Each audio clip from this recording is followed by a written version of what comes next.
Bismillahirrahmanirrahim. Assalamualaikum warahmatullahi wabarakatuh. Salam aktivitas. Kakak sekalian, saat ini sedang berbahagia. Alhamdulillah pada saat berbahagia ini saya telah hadir di sebuah tempat yang tentunya adalah yang sangat dibutuhkan oleh keluarga, oleh siapapun ya. Adalah di suatu tempat yang itu Baginda Taylor. Berbicara masalah Taylor yaitu berbicara masalah tangga ya, yang mau cari baju ya, gaya anak-anak, dewasa, orang tua, bahkan pribadi kita yang laki-laki.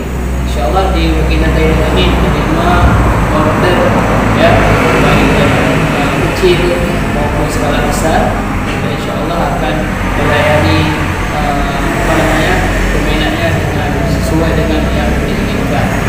Itu juga bagi di sekolah-sekolah yang mau berseragam misalnya jahit baju batik misalnya ya, tempatnya yang lain adalah di alamat Baginda Taylor ya, Jalan Banda Aceh Medan, juga dikenal dengan Kampung Santan ya, atau berdekatan dengan Desa Menasakru Aceh Besar. Nah, jangan segan hubungi kami untuk memesan yang diinginkan. Tentunya baju, perempuan, anak-anak semuanya. Maka yang indahnya itu ada di Baginda Taylor.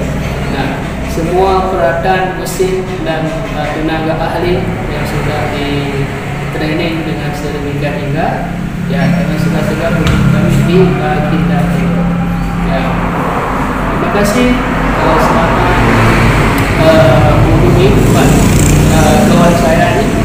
Mudah-mudahan dan bisa dilaksanakan dengan sebaik-baiknya.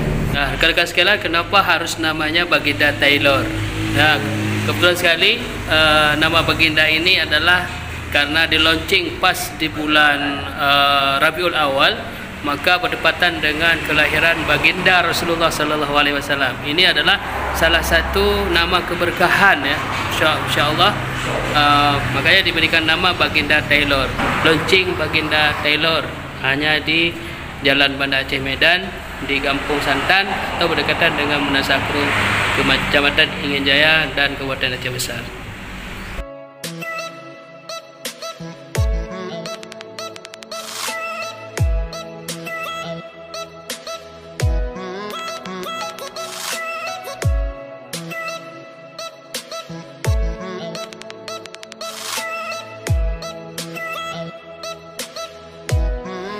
Mari kunjung semua di sini ya, bersama Baginda Taylor.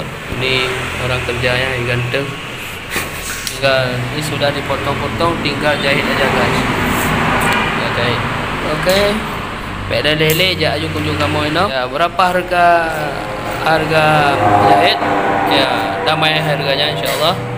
Harganya damai-damai saja ya. Insyaallah akan terjangkau. Terima kasih telah mengunjungi kami. Jangan lupa dikunjungi dan jangan lupa juga like, komen dan subscribe. Tetap salam aktivitas. Assalamualaikum warahmatullahi wabarakatuh.